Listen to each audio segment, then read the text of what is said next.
Hello and welcome to Perspectives, where we'll take a deep dive into the issues of the day as usual, and where we'll take a look at people's opinion on such issues. I am Ruth Osime.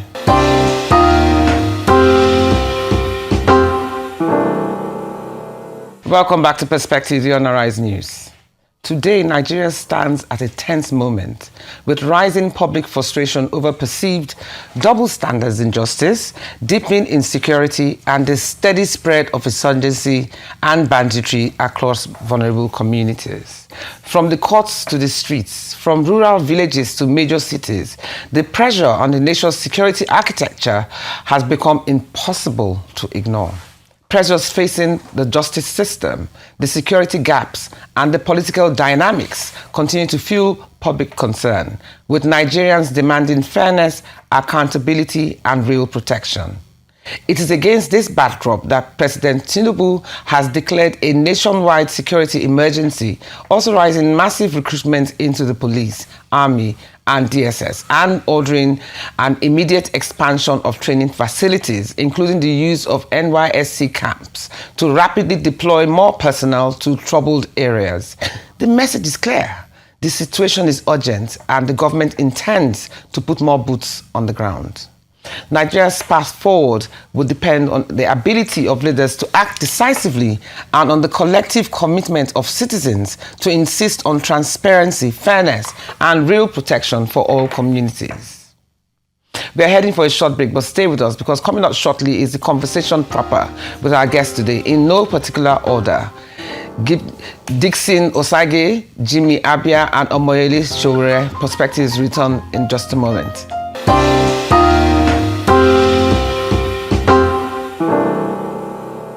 It's that time that we get into the planned conversation with my distinguished guests.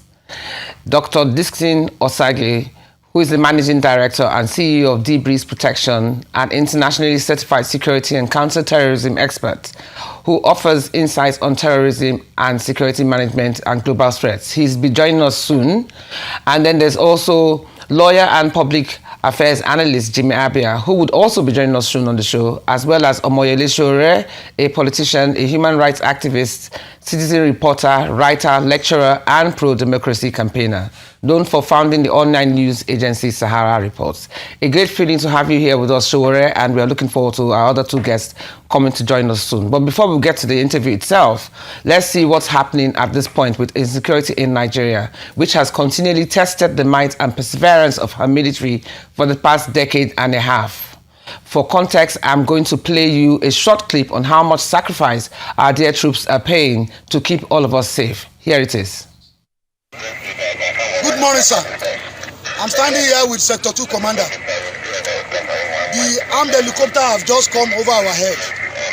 The instruction I gave them, anything moving, they should engage it because most of my gun trucks are not moving. Like I said earlier, we are with the leading MRAPs, and the 3 battalions are fighting and deployed. Nobody is running. But what we have here, I will give you some estimates to guide your good decision, sir. Boko Haram has fired more than 100 mortar bombs at us.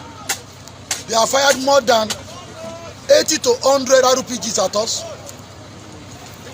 In addition to more than 8 to 10 gun throws from every side since yesterday, we have not run, and the soldiers are not misbehaving or disobeying orders. We have casualties. I will come and see you in person on what we need to do, but we are not running. Neither is any soldier misbehaving or running. Sir, if you can look at that, that's one of our MRAP tire that is not run flat, that bullet tore. We have used more than 20 MRAP tires here. That's another one, sir. We have changed close to 250 ELOS tires due to the terrain. This is what we are facing in the Timbuktu Triangle, sir. But we are not running. We are fighting as a system, and we are doing our best to contain the situation and to achieve your mission, sir. Okay, that's quite inspiring to watch. So let's start with Sowore in the house, please. Sowore, good to see you again. So let's start with from legality to political accountability. You know, Kanu faces life for incitement, yet many who kidnapped and killed remain untouched, with facing no consequences. How do you explain this double standard? Well, I have had a lot of conversation about Nnamdi Kanu's situation, including revealing to the Nigerian people that his trial was pre-planned.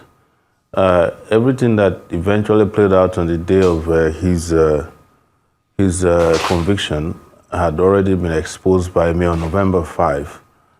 Maybe we are only lucky that we fought a bit through the Free Nnamdi Kanu protest to have saved Nnamdi Kanu from the hangman's noose. They were going to sentence him to death. That was the plan. And you can check my Twitter and Facebook posts on November 5, because I was giving that information in advance. They also, as a result of that, got very upset that we had a protest in Abuja.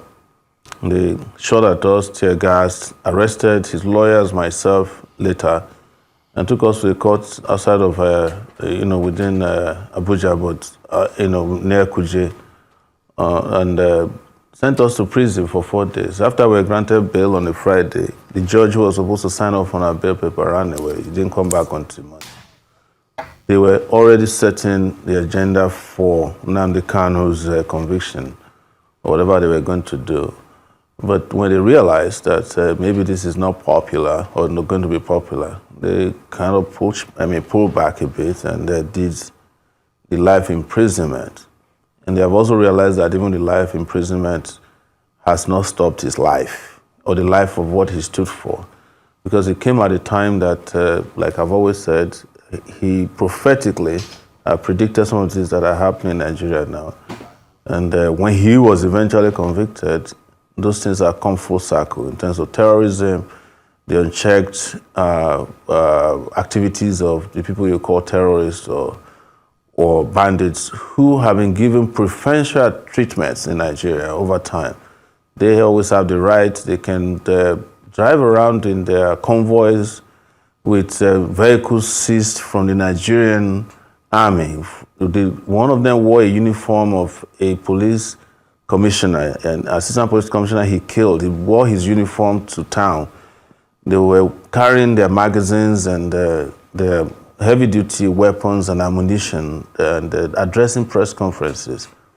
I insist that till date, the only evidence that was adduced against Nnamdi Kanu in his trial, the whole trial, was that he had a microphone and he had a radio transmitter and his underwear, both top and bottom, that he found in a hotel. Every other evidence they claim was against him were things that were circumstantial. Oh, he said that the people should kill police, even when he was not in the country. Oh, he was the one who made NSAS to become what it is. But there are celebrities in Nigeria who claim they started NSAS. I started NSAS in Abuja. And I was the one who gathered a lot of people that joined NSAS by calling them individuals, some of the celebrities.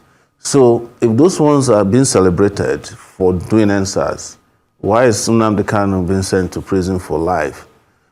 Just for speaking on the day of NSAS to say, oh, do this or whatever they said he said.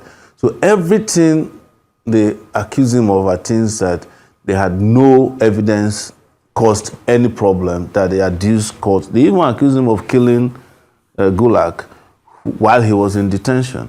I know something about being in DSS detention. You have zero access to communication. Even if you smuggle something, and they have a way of monitoring you. So how could somebody like that be sentenced to death? And a terrorist from one of the Boko Haram commander was sentenced to 20 years in prison. That is why Nigeria is where it is today. Some people in our animal farm, some animals are superior to others.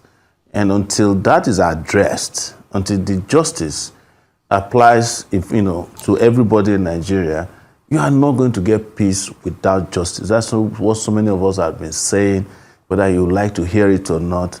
But I feel it has come full circle now, that even those who felt like they can bamboozle others by saying, oh yeah, he did this, he's a bad person, they are now dealing with the real bad people.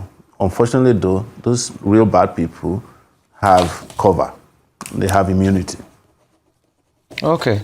We're going on a break right now. We're still going to continue this conversation because you're digging right deep into it.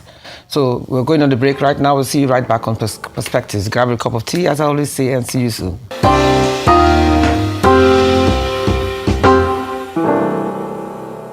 So now we have Jimmy in the house. So let me ask you, Jimmy, many Nigerians believe Kanu's sentencing was influenced by ethnic bias and not the law. Legally, how do you interpret that perception and what's your position on it? Yes, thank you very much for bringing up this topic. One thing people need to understand is that it's not necessarily that other considerations would have come into play in a decision of court if somebody does not succeed in his case being upheld or in his defense being upheld. I know that there's that perception out there, but before you can conclude on what actually transpired in the judgment, it will be important for anybody who wants to comment on it to read the 144-page document, judgment of the court, to be able to understand the decision of the court and how the court arrived at its judgment. You may not necessarily be satisfied with the judgment, but that does not ordinarily on its own, on its face, impute ethnic reasons or other not less noble reasons for the decision. Okay. So let's get back to Sowore in the house, please. Some say Southeast power brokers and not the presidency are the ones driving Kanu's continued detention. So how is this shaping regional politics and what should Nigerians expect in 2027? Sowore, the question is for you. Let me first state this. Yes, let me first state this, that I'm not here to fan ethnic differences. But I have said, and I will restate here, that Nigeria has an Igbo problem. And this, of course, emanated historically from the Civil War, where we claimed that it was no vanquished and no victor. But ultimately, there was a vanquished person. If you had 10 million naira before the war, you are giving 20 naira after the war. You are the one vanquished. It is said to you, you cannot be promoted in the army because you can't be trusted. You are the one vanquished. If you cannot get promoted within the civil service because you can't be trusted, you are the one vanquished. To come to your question, and just to say that anybody who says that an Igbo man is not treated differently is just lying. That's the truth. Well, all of us know this. That's a big elephant in the room. And that is what I said earlier when I said, well, there's a Boko Haram guy who has been killing, beheading people, and he was sentenced to 20 years. And the guy who uses a microphone and a radio transmitter is sent to prison for life. They could have sentenced him to death if something hadn't taken place. Then to go to your question about the issue of how the regional power brokers behaved.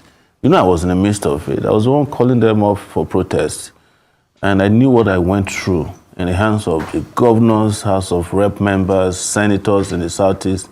They all flatly and vehemently, without speaking, refused to encourage their people to participate in anything that could peacefully. It was a peaceful protest planned. So who did we rely on? We relied on those in the markets to close down their markets. But the major leaders, including the deputy speaker, he came out shamelessly asking that the Igbos should sit at home and you should show that you are cowards. There's no cowardice in peaceful protest. The reason is that they believe that Nnamdi is too powerful politically, and that if he's released, he will have some impact on their political influence and popularity in the zone. They know that they are not popular, but they have all relied on the center to get whatever they want, to keep control over the southeastern political people. And they know that they are running out of time. If Nnamdi Kanu is released, that would not continue. We will no longer enjoy what they are enjoying now. Whatever it is, whether it is fake or real popularity or power, they will lose it. They know it. Because I will reveal to you today that one of the biggest issues with the Nigerian state and Nnamdi Kanu is that they couldn't get him to promise that he would renounce his agitation for Biafra. That's the biggest problem. That was his main crime. They said it, if they even proposed to me that I should go tell him to enter his defense, and if he enters his defense, then if they release him, he should promise that he will form a political party and participate in politics. And if he can do that, they will have no problem with him. He said, no, I want the Biafran, I want my region to be different from Nigeria because Nigeria doesn't, cannot support our aspiration for greatness. Now, my caveat is that I am opposed to breaking up Nigeria. I'm a Pan-Africanist. But I have seen, read, and known that it is not a crime for people to seek self-determination. So the regional leaders we are talking about, I called all of them, I called all the governors, at least I know Soludo. I used to be able to reach him. I mentioned here that the governor of his state, Abia, was a columnist at Sahara Reporters. So I called a lot of them. No one of them picked my call. No one of them has called me back because what we want is not what they want. They want what they call a political solution. A political solution is that you jail him first and then we'll beg you to free him on certain conditions. So that tag of less convict, they wanted it badly. All of them are agreed on that. The question is, how did they release him? Nobody can tell you when they will release him. They don't plan to release him because of his refusal to endorse their political agenda in the Southeast.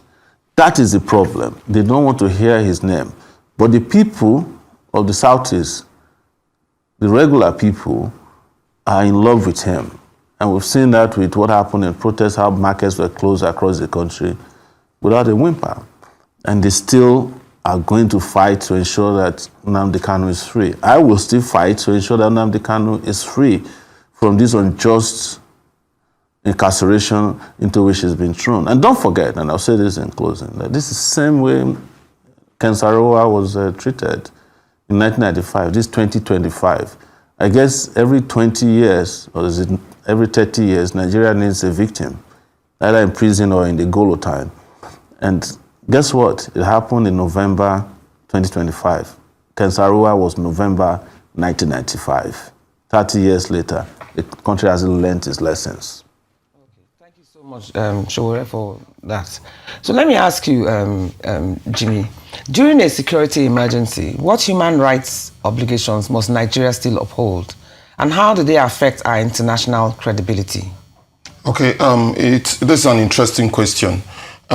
During a security emergency, the law expects that the country would uphold Chapter 4 of the Constitution, which deals with fundamental rights, human rights.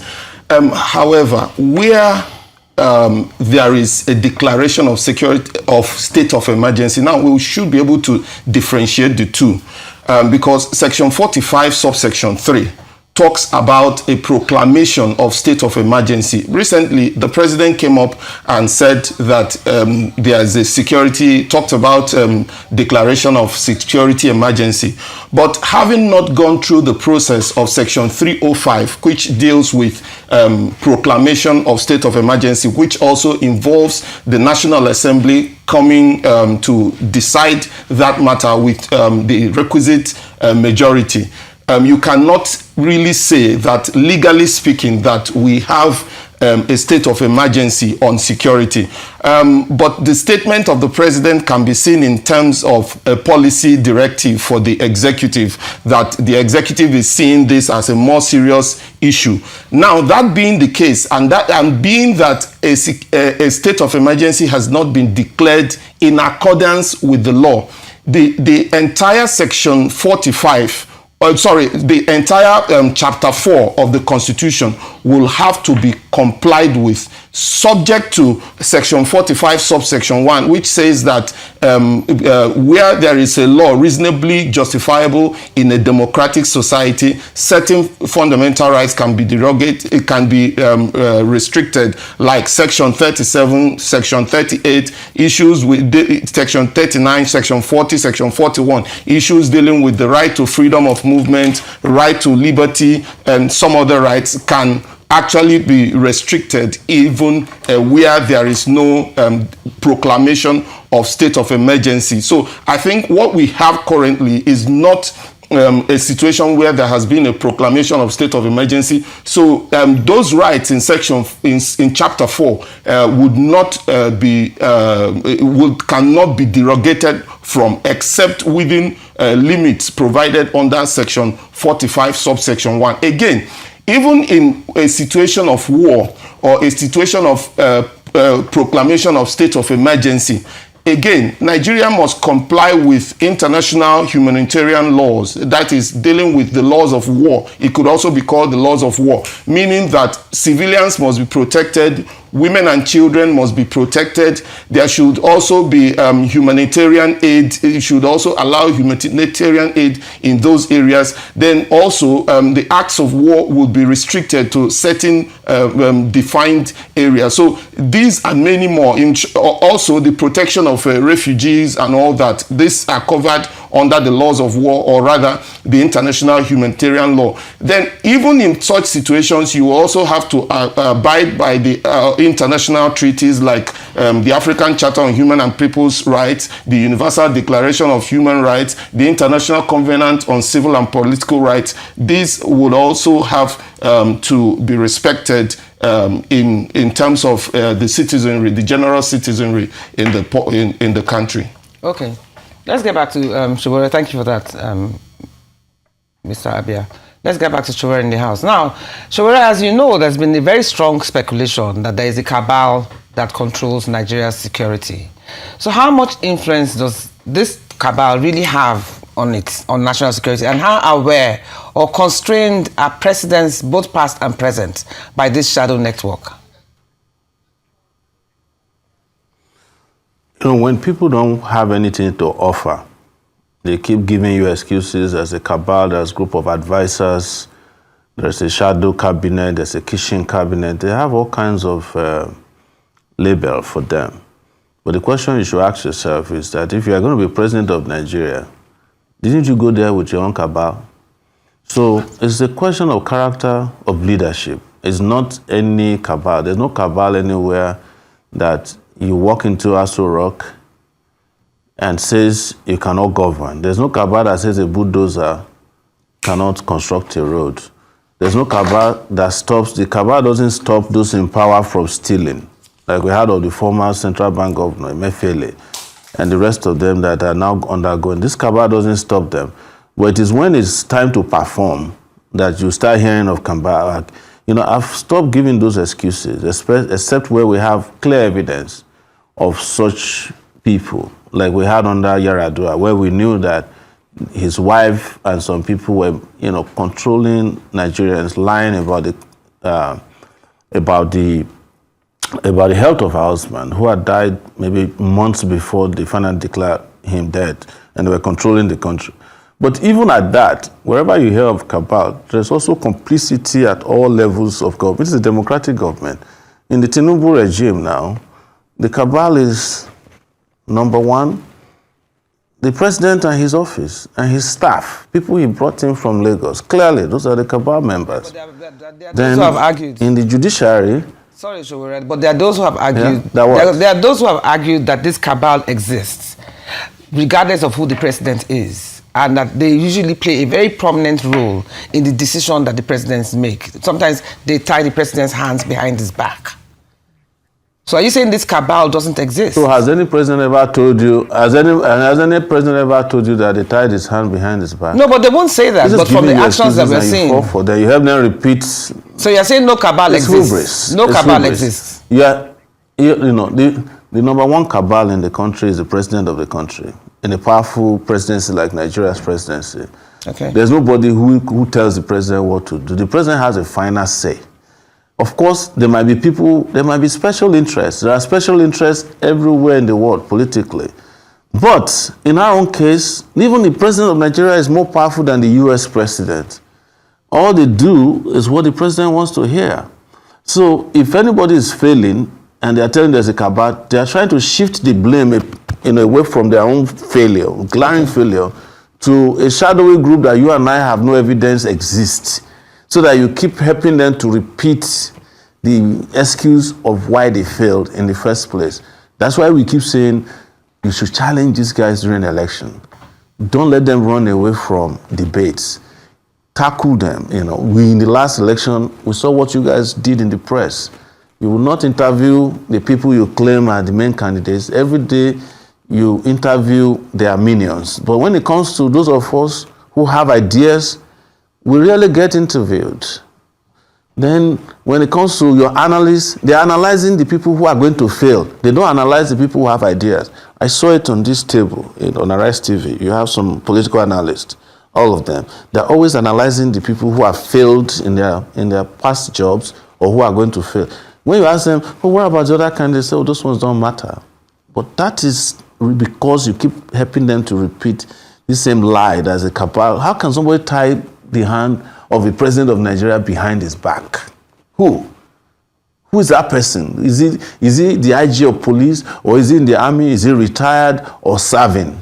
Who? Is he a traditional ruler? There's nothing like that, because the way Nigerian society is, the person who is number one becomes everything. He's a traditional ruler, he's a chief priest, he's the president, he's the chief judge, he's the Senate president, he's the Speaker of the House. But if that's you know the case, how these things work. If that's the but case, when they want to lie to you, when they want to lie to you, they'll tell you, oh, somebody's holding, they tie somebody's back behind it. That's what judges always say to you all the time. Oh. Well, I would have given you bail. Somebody is tying my... How do you say that in a democratic society and we keep repeating it? If somebody's hand is tied behind his back, he should leave power. Resign. But let him use the last opportunity he has, grab the pen and resign, and let people whose hand cannot be tied behind their back assume power, and you see the difference in hours. But if that's the case, and you say the president is so powerful, the number one most powerful person in Nigeria, why do we now seem to be be in a compromising situation where we try to negotiate with the bandits, as we have seen?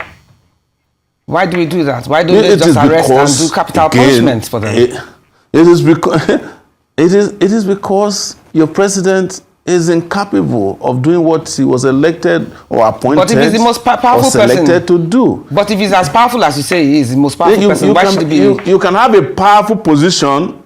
You can have a powerful position and not have a powerful character or competent character. We have seen that happen all over the world.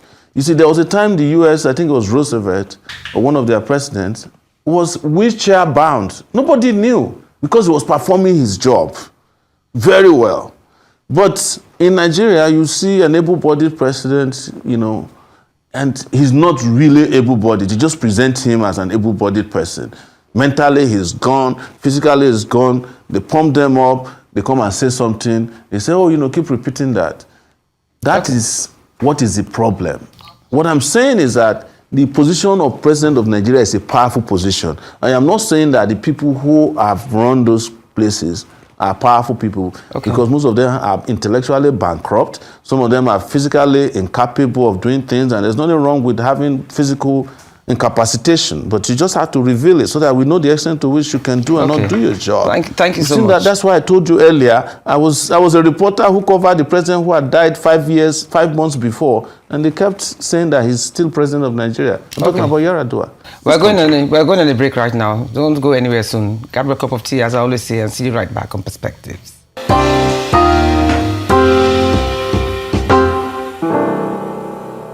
Welcome back to Perspectives on Arise News. So let's get back to Jimmy in the house. Now, Jimmy, beyond emergency measures, what long-term reforms are essential to prevent Nigeria from returning to this crisis again in the next decade? Okay, thank you very much. A very interesting question. However, before I answer that question, I'm going to return a bit to your initial first question, because there are some points which we have not actually touched on that judgment which was given by my Lord Justice Omoyele of the Federal High Court. Now, if you look at that judgment, there were a number of things that were raised. Some issues. The issue, first of all, I'm going to touch on a few, like the issue of unlawful extrajudicial rendition of the defendant. Now, I want Nigerians, it's important to understand this. The Nigerian law, the position has always been that regardless of however a person has been brought to trial, the person can get damages or compensation for how the person was wrongfully brought to court. However, it does not vitiate the trial that follows it. Now, even in this particular case, in the initial case which came up at the Supreme Court, that matter has been decided by the Supreme Court, saying that regardless of the way the defendant was extrajudicially, extraordinarily renditioned, that it does not affect the judgment. That was on the basis on which the Supreme Court set aside the discharge by the Court of Appeal. So that matter having gone to the Supreme Court, unless the Supreme Court overrules itself, that remains the position of the law. Then another issue which was raised was that issue of repealed law, that the laws have been repealed. Now, there's a misunderstanding on that issue, which is that a lot of people have said that where a law has been repealed, that the law is of no effect at all. If you look at section 36 subsection 8 of the Constitution, the Constitution deals with the law at the time the offense was committed.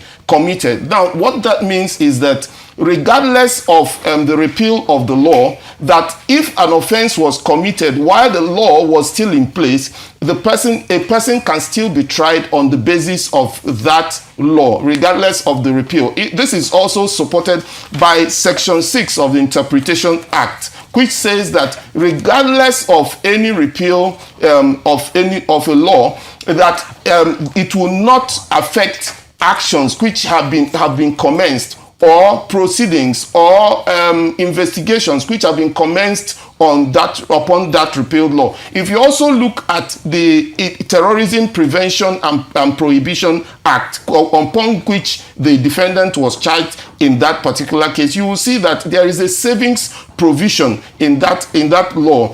Section 96 and Section 97 of that law clearly make provision for a savings provision. What is a savings provision? A savings provision is a provision in a law which gives opportunity and leeway to try persons under the act, despite the fact that that particular law has been repealed. There are a number of other issues, issue of jurisdiction, and then issue of whether the issue of jurisdiction would have to come up first and be decided as part of the judgment. Then on the issue, whether what can be done, to prevent this kind of situation arising in future in terms of insecurity in the country. I think it's important that Nigeria at this point deals with the issue of corruption, because it is corruption that makes it possible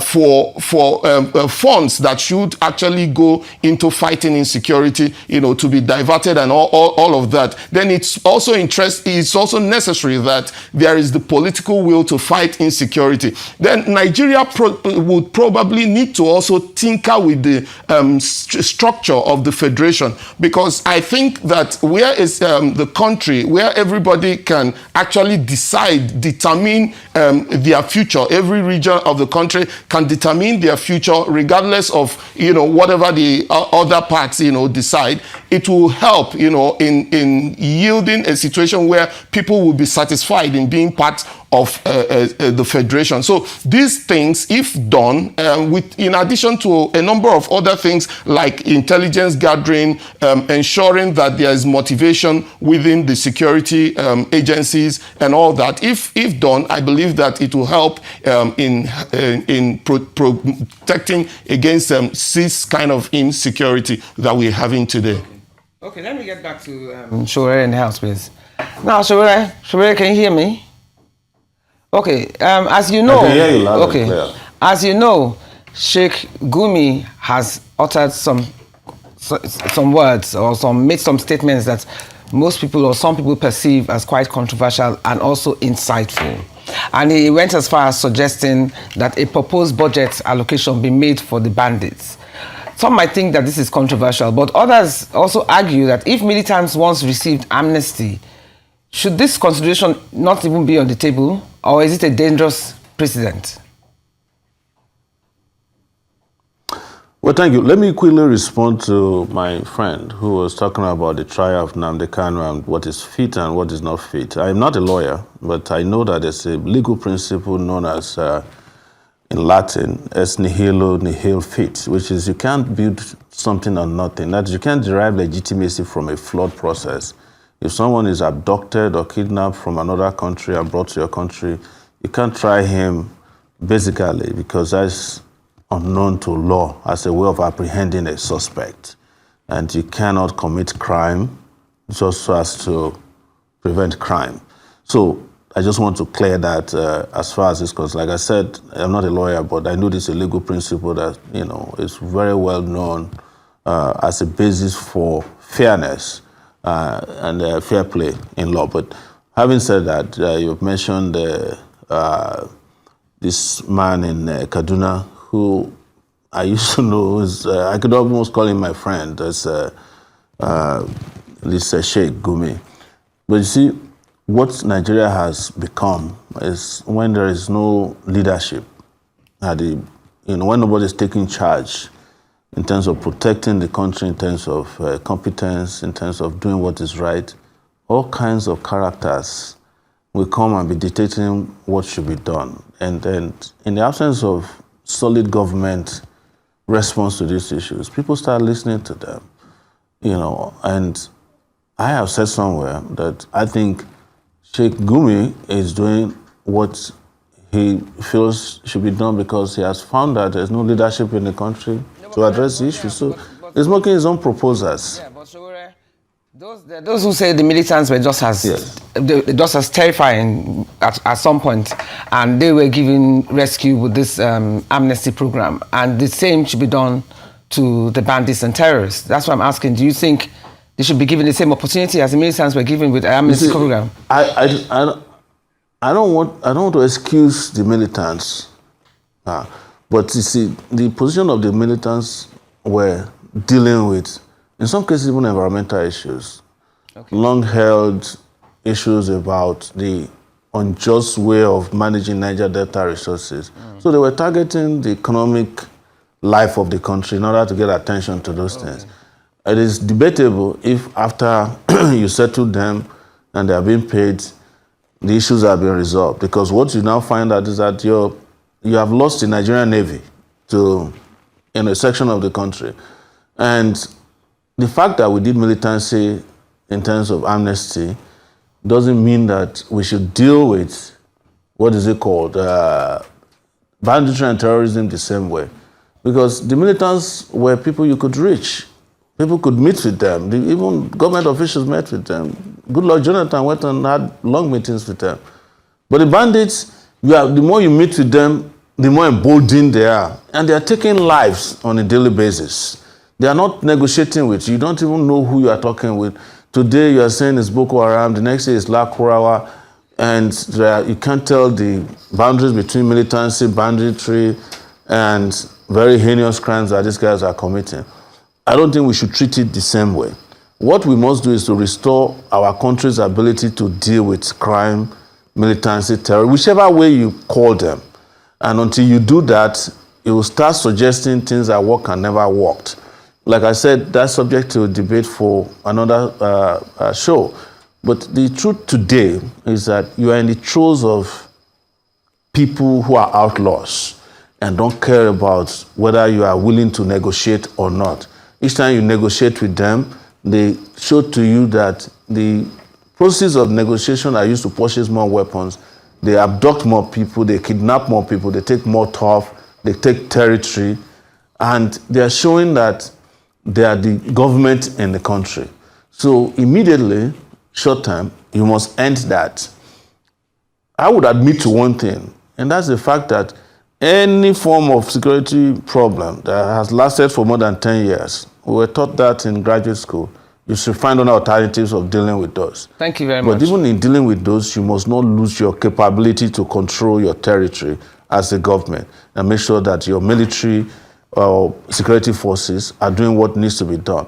Here, there's a failure in that regard and in that sector. Okay, thank you very much, Sowore Omoyele.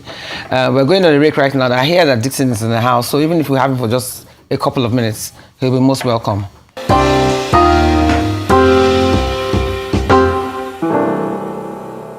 We now have Dickson in the house, so better late than never, as they say. So welcome to Perspective, Dickson. Thank you for having me. So let me ask you, what can global partners realistically offer Nigeria in this fight? And what internal gaps must we fix for the support to be effective? Oh, fantastic question. Thank you for having me. We've been having a lot of assistance from the international community, from other global partners in the fight against insurgency, and yet it has not yielded any results from time since 2009 when Boko Haram sprang up officially and taking over some territories from Nigeria. But for me, I think what we are suffering from the enemy within. And when you suffer from the enemy within, that tells you that that is going to be a very difficult fight to handle. You know, just an Arabian proverb that says that it is preferable to have 1,000 enemies outside than to have a single enemy inside, an insider threat. That is what is bedeviling Nigeria. And that is why this fight has been taking so long, because those people who are the internal threat are really, really fighting so hard to ensure that our government do not achieve victory in this fight against insurgency. But for me, if we want to get it very properly or very right, I think we must start looking at the enemy within. The enemy within is one of the major threats bedeviling Nigeria. Can I just stop you there briefly?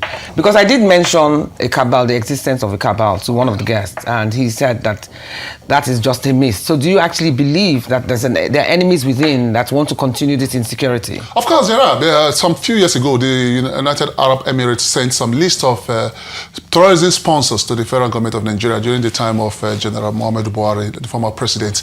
And Nigeria had expected that the lists that were sent to the federal government would be made open for us to know who are the enemy within.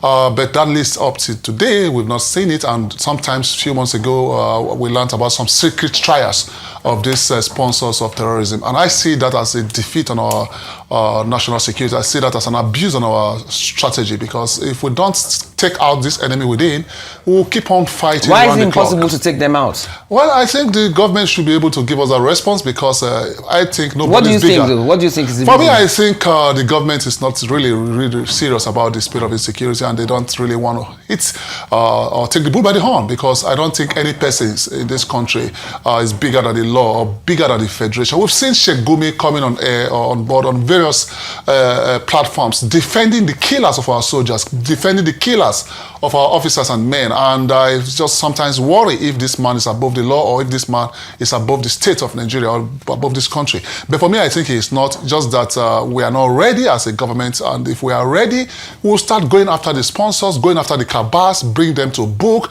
Because if we want to keep on fighting or killing these terrorists or these fighters, we will kill them till eternity. And newborn babies in next few more or some years to come, from the terrorist perspective, or families would want to go into terrorism. So we need to strategically fight this war and ensure that we wipe out the sponsors, the financiers, and also ensure that we delink with the resource and we demobilize them, because they use resources, and without resources they will not strive. So let's try and see how we cut off the enemy within and also cut off their resources. That is de-resourcing. When we de-resource this criminal element, I tell you, they will not have more resources. But do you think the president's speech about recalling VIP soldiers that protect VIP, getting new troops, how much cost training do they need? How much did they need to train to be ready to face these insurgents and the bandits and Boko Haram? And then also, they don't even have the kind of instruments we hear that those ones have. So how long should this training course be to make our soldiers effective enough and capable enough to face the bandits? And do you also think that some old retired soldiers should be recalled from their experience? From the last question, fantastic question, Ruth. I don't think we are just mixing up issues in this country. I don't think personnel is a problem, and I also don't think that we don't have the capability and capacity. But I just do we have enough soldiers on ground? Yeah, we have soldiers on ground, but we don't have enough soldiers. This battle is all about having effective synergy with all security agents from intelligence perspective. Because if you have a lot of manpower and you don't have the strategic drive to defeat these guys, they will keep on killing your officers. But realistically, how long a course should they do? How long should be the training or whatever it is that they require? Well, I don't know, maybe 6 months. If they want to have an emergency training, maybe 6 months, maybe 3, 4, 5 months. But like I rightly said, that is not the case. What we need to start looking at, the preventive measures, reactive measures, and proactive measures of the response mechanism of a given state. If we don't have an effective measures in place to ensure that we respond when crimes, when there's a commission of crime, and also we have proactive measures in place instead of being reactive, because what we have in our country, we're always being reactive after the commission of crime, which simply implies that security has been defeated. But for us to get it very right, finally, I think we need a holistic plan. The president has talked about personnel. There are 3 measures when it comes to security management: the people, the processes, and technology. Okay. So the government should also see on how we should, have an effective technology to hover around the enemy space and make sure that we fetch intelligence back to the state for them to go and eliminate them from their ungovernable space. We say a big amen to that. So any last words, 30 seconds each, any last words from you, Sowore, before we close? Well, I just want to say that when you are looking for enemies within, look at your government. The government of Nigeria today is the enemy within. Enemy within is incompetence, enemy within is compromise, enemy within is corruption. And the government of Nigeria represents that today, including inertia. The last thing I would like to say is that, I know a little bit, and I'm glad that my friend mentioned technology. You can have 1 million soldiers and not win a war. But if you have the right technology, 5 people can take care of these guys with a drone, sitting somewhere that you and I may not even know. Thank you. So that's my last word. But most importantly, you need leaders you don't have. Thank you. Right now. Yes, for me, very brief. I'll reiterate what I said. Law is not sentiment. Before anybody would reach any conclusion or misconceptions, it's important to read the judgment delivered by Justice Omoyele, the 144-page judgment. And then I reiterate again that the law today in Nigeria, as decided by the Apex Court, is that the extraordinary rendition or any means which a person is brought to court does not vitiate trial. Thank you. Thank you so much. Now, after all said and done, let's hope that the fire of the hot seat we have put the leaders on is having the desired effect. The clarion call for action has been heard. Pressure is mounting, and Nigerians are watching closely. The stakes are high, the questions are hard, and the urgency is real. This is the moment where accountability, action, and strategy must meet, and the nation waits for answers. And as I keep saying, life is a learning curve. That's all we have time for today. You'll be watching Perspectives here on Arise News with me, Ruth Osime. We shall be here at the same time next week by God's special grace. Until then, do have a profitable week. Goodbye.